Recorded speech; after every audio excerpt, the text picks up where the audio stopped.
कक्षा द्वादश आंकड़ों का रेखीय तथा चित्रों द्वारा निरूपण। आंकड़ों को ठीक प्रकार से उनसे निष्कर्ष निकालने के लिए उनका रेखीय निरूपण किया जाता है। रेखीय निरूपण से क्या लाभ है, क्या उपयोगिता है, ये बात जानना जरूरी है।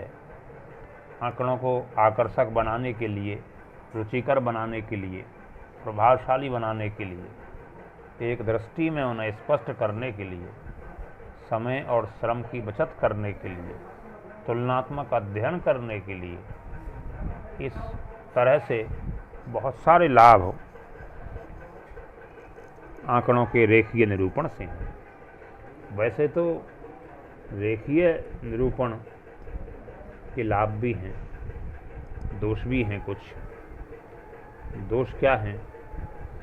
दोष ये हैं, केवल प्रवृत्ति का प्रदर्शन करते हैं, कभी कभी भ्रमात्मक प्रभाव डालते हैं, भ्रम पैदा हो जाता है, कभी कभी निश्चितता का अभाव भी रहता है। इस तरह से कभी कभी सुंदरता पर अधिक बल दे दिया जाता है, तो दोष भी हैं। अब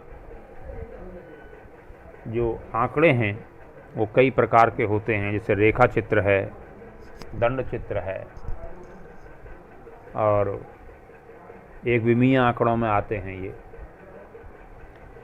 द्विविमीय आंकड़ों में हम जब प्रदर्शित करते हैं तो उसको दो विमाएँ उसमें आती हैं, इसलिए कहते हैं द्विविमीय चित्र। तो दंड चित्र और रेखा चित्र एक विमा चित्र होते हैं। और इसके अलावा कुछ ऐसे भी हैं कि जो दो विमा के अंतर्गत आते हैं, जैसे आयत चित्र और वर्ग चित्र हैं। इसके अलावा वर्ग चित्र भी हैं, तो वृत्त चित्र भी हैं, और त्रिविमी में तीन विमा वालों में उसमें घन चित्र आता है। तो इस प्रकार से कई सारे प्रकार हैं, लेकिन जो विशेष हैं, चार ऐसे प्रकार हैं चित्रों के कि जो बहुधा परीक्षा में पूछे जाते हैं। इसलिए जैसे एक प्रश्न सामने लिखा हुआ है और इन आंकड़ों से आपको आयत चित्र बनाना है।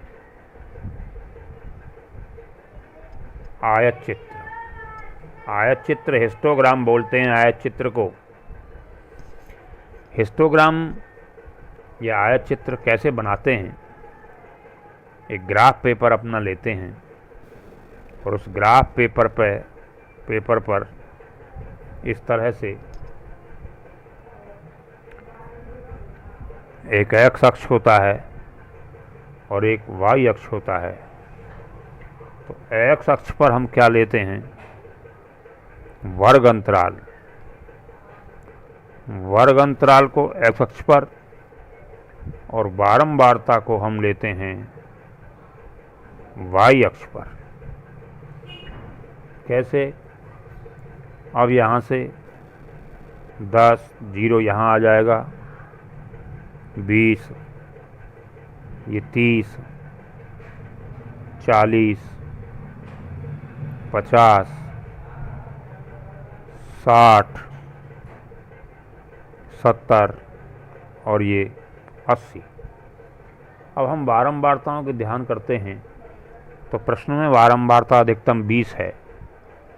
यहाँ पर ग्राफ पर एक बड़ा खाना 10 वर्गांतराल के बराबर है, और यहाँ इसलिए हम यहाँ पर हम अपना जो पैमाना मानेंगे वो ऐसे मानेंगे कि एक बड़ा खाना, आप दो बड़े खानों को बराबर लीजिए, 5 वर्ग अंतराल। तो 5, 10, यहाँ 15, और यहाँ आ गया 20।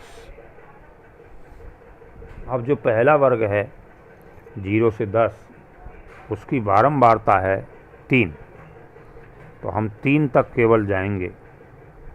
जब 3 तक जाएंगे तो यहाँ पर ये पहले वाला आयत आपका तैयार हो जाएगा।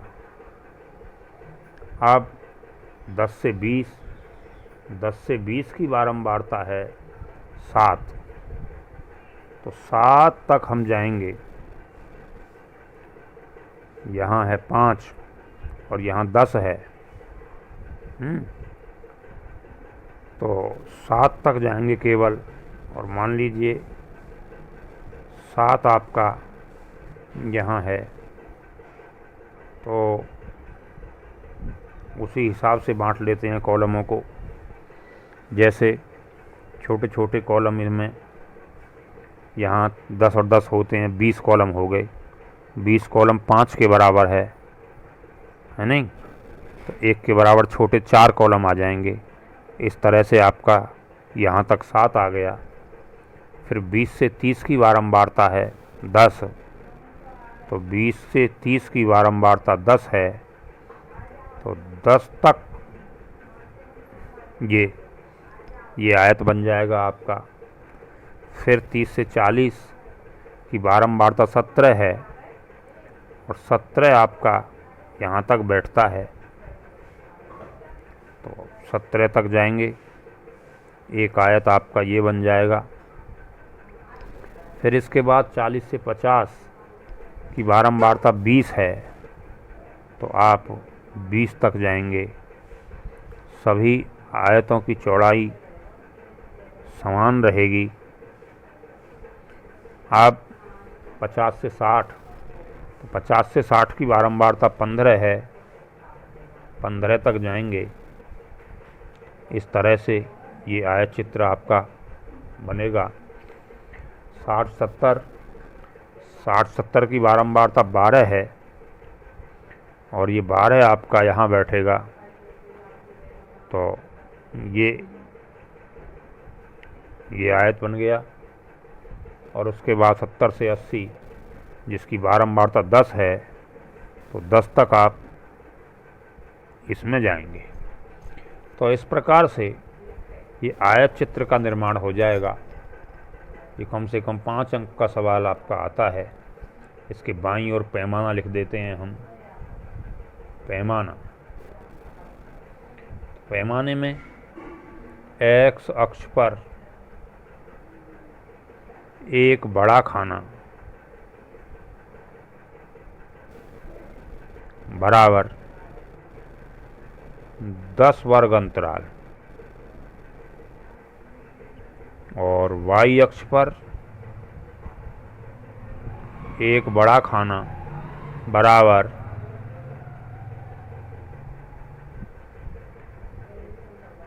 इसमें 2 बड़े खाने लिए हैं हमने, तो इस पर 2 बड़ा खाना, 2 बड़े खाने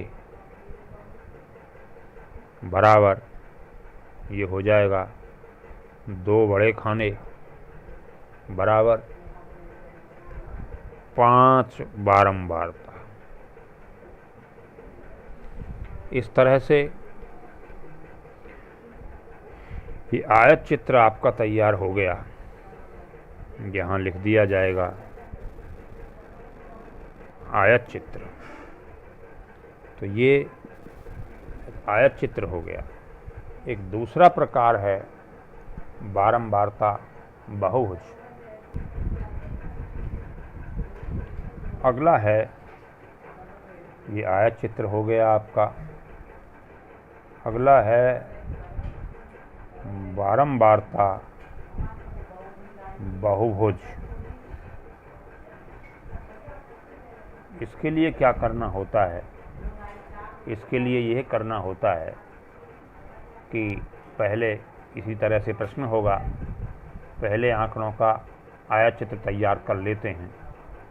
आयत चित्र तैयार करने के बाद हमें क्या करना होता है कि इनकी मिड वैल्यू मध्य जहाँ मैं निशान दे रहा हूँ, ये मध्य बिंदु सभी के टॉप जो हैं उनके मध्य बिंदु को अंकित करते हैं। और मध्य बिंदु को अंकित करते हुए आप पहले जो आयत है इसको पैमाने से मिला दिया जाएगा और ये दोनों मध्य बिंदु यहाँ पैमाने से मिला दिए जाएंगे और ये मध्य बिंदु भी पैमाने से मिला दिए जाएंगे। तो इस तरह से जो आप पैमाने से ये मिलाएंगे तो ये बहुभुज आपका तैयार हो जाएगा। पैमाने से मिलाएंगे और अंतिम वाले को पैमाने से यहाँ मिला दिया जाएगा।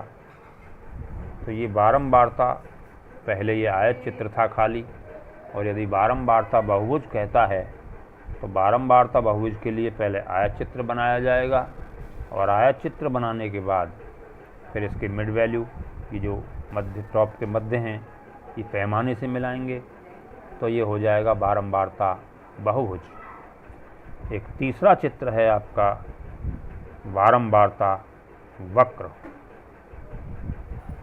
तो बारंबारता वक्र कैसे बनाते हैं कि जो काम हमने पैमाने से किया है अभी, ये जो इनके मिड पॉइंट हमने मिलाए हैं, पैमाने के बजाय अगर इन्हें मुक्त हस्त से यानी हाथ से थोड़ा गोलाई में लेकर के इस तरह से मिला दिया जाएगा, हाथ से थोड़ा गोलाई लेते हुए ऐसे करके, तो ऐसी स्थिति में जब ये हाथ से मिलाए जाएंगे तो ये बारंबारता वक्र तैयार होगा।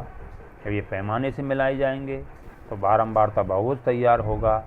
आयत चित्र तो तीनों स्थिति में, चाहे आयत चित्र पूछे चाहे बारंबारता वक्र पूछे, आवृत्ति वक्र भी इसे कह सकते हैं, आवृत्ति वक्र या बारंबारता वक्र एक ही बात है। तो इस दोनों स्थिति के लिए भी आयत चित्र बनेगा। यानी अगर आयत चित्र भी पूछा है और बारंबारता बहुभुज पूछा है तो पहले आयत चित्र का चित्र बनाया जाएगा, फिर दोबारा से आयत चित्र बना करके उसमें बहुभुज दिखाया जाएगा, ये हाथ पैमाने से मिला करके। और अगर तीसरा भी पूछता है कि बारंबारता वक्र बनाइए, तब भी आयत चित्र बनाया जाएगा और आयत चित्र बनने के बाद इन्हें मिड पॉइंट को हाथ से मिला दिया जाएगा। इस तरह से 3 चित्र आपके तैयार हो जाते हैं। ध्यान से इन चित्रों को बनाएं।